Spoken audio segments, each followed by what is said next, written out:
Welcome to another episode of Witty CFB. Your host Rob Sheply here, and on today's episode we have a special guest, Danny Sheply, here to discuss some more Ole Miss football as number 8 Ole Miss takes on number 10 LSU. And Dan, we've been watching Ole Miss football throughout the year. Obviously they started off strong, had the heartbreaking loss against Kentucky, bounced back pretty strongly versus South Carolina, and now they travel to Tiger Stadium to face LSU. So, with that said, what are your general thoughts on this game? General thoughts is I'm curious to see how if the defense can perform at the same level as last week. I feel like that was the expectation coming into this season was for them to perform at the level of last week. And if they can do that on a week to week basis, I feel like that would be huge for our team. And Jackson Dart, hoping he can be more consistent, even though we did play really well last game. He definitely left a lot of meat on the bone in terms of big plays. He definitely missed a lot of big time plays down the field in that one. Yeah, because I mean, we talked about this before. I mean, I do think there to some degree is more pressure on Ole Miss in the sense that they have to perform now because I think this is probably the best team that Lane Kiffin's going to have within the immediate future. I mean, because you think about it too, Ole Miss and LSU are kind of in the same boat here because you had Alabama lose, and then the SEC is just way more open than it used to because Missouri's out of the way. You have Texas A&M kind of creeping up, so whoever wins this game could be in a really good position to make some noise in terms of the SEC championship run too, since Tennessee lost. Yeah, the Kentucky game was definitely a much needed wake up call for the team, and seeing all those big time games, big time upsets last week, I feel like only added more confidence to them to that they're still in it. Yeah, that's definitely a good thought. So, with that said, I mean, we've talked about Ole Miss a little bit, and to get things started, I figured I'd talk about LSU and kind of what I see them doing in terms of this game because I definitely think they're certainly the underdog. I mean, Garrett Nussmeier has had an incredible season so far. He's had 15 touchdowns, 4 interceptions, 1,600 yards, 69.7 completion percentage. He has some great weapons, and he's got Lacey, Mason Taylor, Daniels there too. So he does have a supporting cast, but when you look at this game, I think one of the things that sticks out to me in terms of LSU is although statistically speaking, Ole Miss's defense is definitely defensive line in particular is one of the best at stopping the run. I definitely think sometimes that's an example of statistics being a little bit misleading in the sense of if you watched the Kentucky game, for example, Brock Vandergriff was really successful at particularly some of the quarterback draws and being able to convert on third down in particular.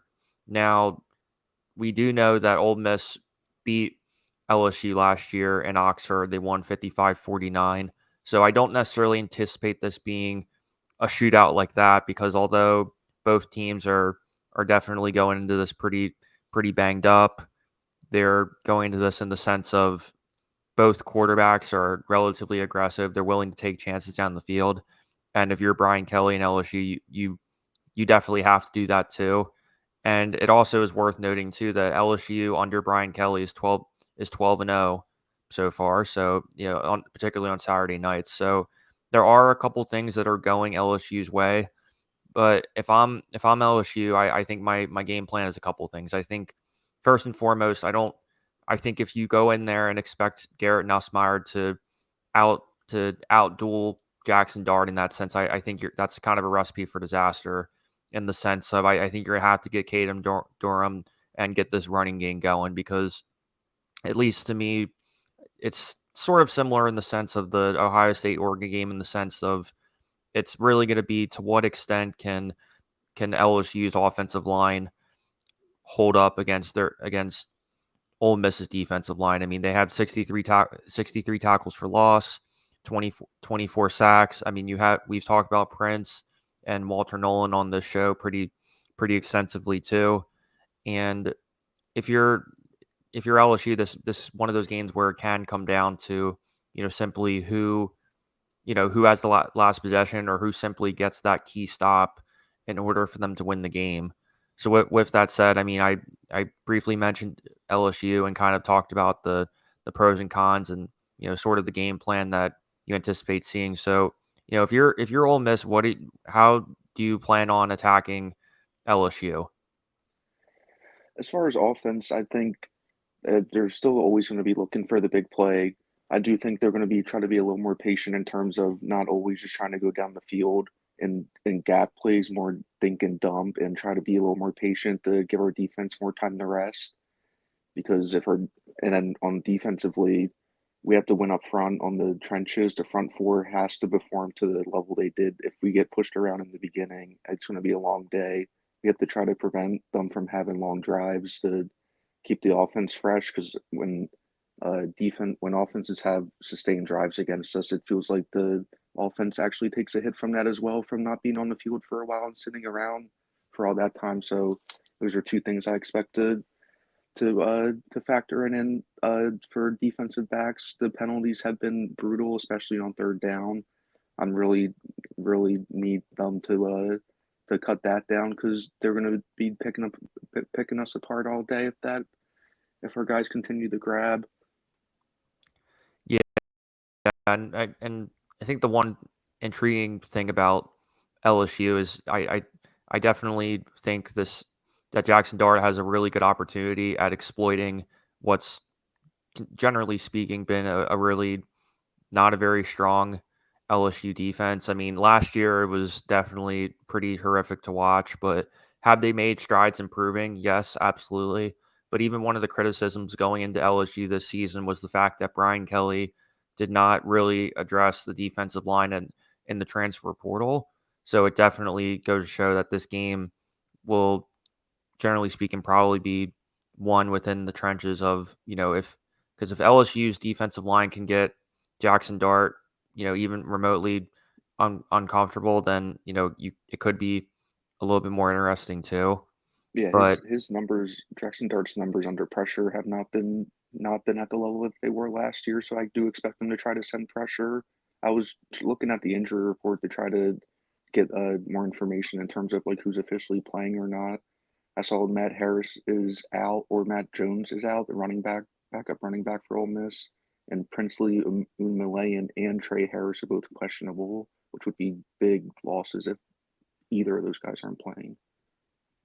yeah, because even for LSU, they've been pretty banged up for the most part going to these games too. But I think to some extent we've talked about this off camera too, but even I think there's definitely a lot more pressure on Ole Miss to win this game than LSU because yes, LSU's home, and they're Brian Kelly's been there for a while now, and they are kind of looking for that sort of signature win and really kind of make some noise in the SEC again. And I mean, they did win a national title, back with Joe Burrow, or yeah, back with Joe Burrow and everything. So it definitely is, a lot to be desired too. And Tiger Stadium is, one of the most difficult places to play in the country too. Yeah, So when you look at the rest of their schedule too, they have Alabama in a couple weeks, and then they finish off with Oklahoma. So I feel like this is a game they had circled to where they can really put their foot in the ground as like a takeoff point to establish themselves as powerhouses for the rest of the season. yeah, and in terms of, defensively, like how do you expect Pete Golding and Ole Miss defense to attack Nussmeier? Because I mean, I think it's needless to say that both these offenses are explosive, and I think you would agree with me. I don't think this is necessarily going to be the shootout that we saw last year down in Oxford, but I still anticipate this to be a high scoring game. Yeah, me as well. I am curious to see. I'm hoping they can apply pressure without blitzing. They have been using a nickel blitz, which has been really effective the past few weeks. I think they're just going to try to keep everything in front of them, eliminate the big plays, and uh, and try to get pressure without blitzing the linebackers because that will make it easier for Nussmeier if we're forced to blitz and not able to just generate pressure.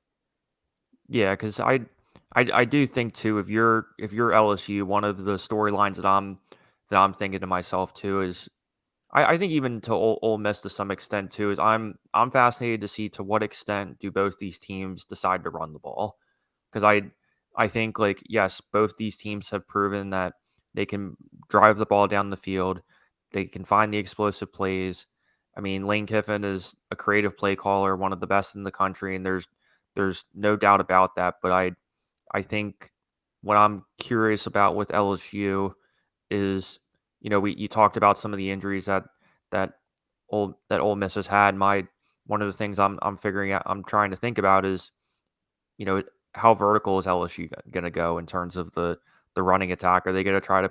Because I would find it a little bit difficult if they try to rush it right down the middle with Caden Durham. So you imagine they're going to probably try to spread out the field a little bit, and maybe even try to incorporate some play action in there. But I don't but the thing is that statistically speaking, Ole Miss is one of the best in the country in terms of stopping the ball. So I think to me that's the real matchup, because if you can eliminate if you can eliminate their rushing attack altogether, I'm not so sure if Garrett Nussmeier can, put the game on his back and win it for LSU.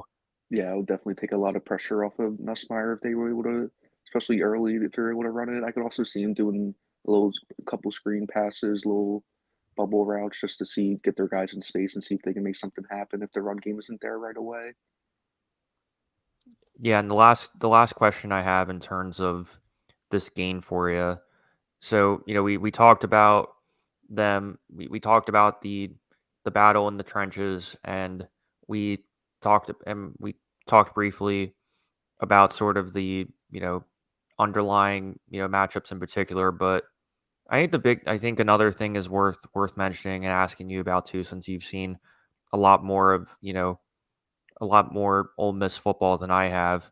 But how do you expect Ole Miss's offensive game plan to work against what's been a relatively weak secondary with LSU, even though they definitely have taken strides to get better? How do you anticipate them exploiting that? I expect them to take shots early. The offensive line has been improved each week, in my view, especially in pass blocking. Jackson Dart did have a lot of time to throw, and that's one of his most important things is he needs time to throw. Definitely take shots early. I do hope they try to incorporate Dart into their run more. I think that'll open up the play action a lot and give us a few more easier opportunities for deep shots. I expect them to try to beat them across the field vertically, especially in the beginning, try to spread him out, which Lane is known for. Yeah, and I mean, even when we watched a little bit of Ole Miss, South Carolina, I mean, South Carolina has, at least for the past couple of years, have not been the greatest defensive team. But I do think their defensive line is a little bit better than people give them credit for, and it definitely was encouraging to see, Jackson Dart look more comfortable, and for him to just get a couple touchdown passes, have a bounce back win, and for them to really play a complete game, and what's going to be the start of, you know a pretty brutal SEC, schedule too, because for the most part neither of these teams have really, you know been, been playing anybody too difficult in terms of, the out of conference. I mean, yes, LSU did play USC, and but at the same time, I do anticipate LSU having a little bit of a different strategy here, but I definitely anticipate this being not a complete shootout, but I would imagine somewhere between the 34-31 sort of matchup, where maybe Ole Miss gets ahead early, and then LSU comes back and gets them and get in the crowd. So what's your game prediction for this game? Final score, I would go Ole Miss 35, LSU 32. Okay, yeah, I'd say it's a pretty fair prediction. Well, appreciate always having you on, and this definitely be a game that's on my radar. Yeah, I'm excited to be here and excited week of college football this weekend as well. I'm excited to watch all the games. Awesome.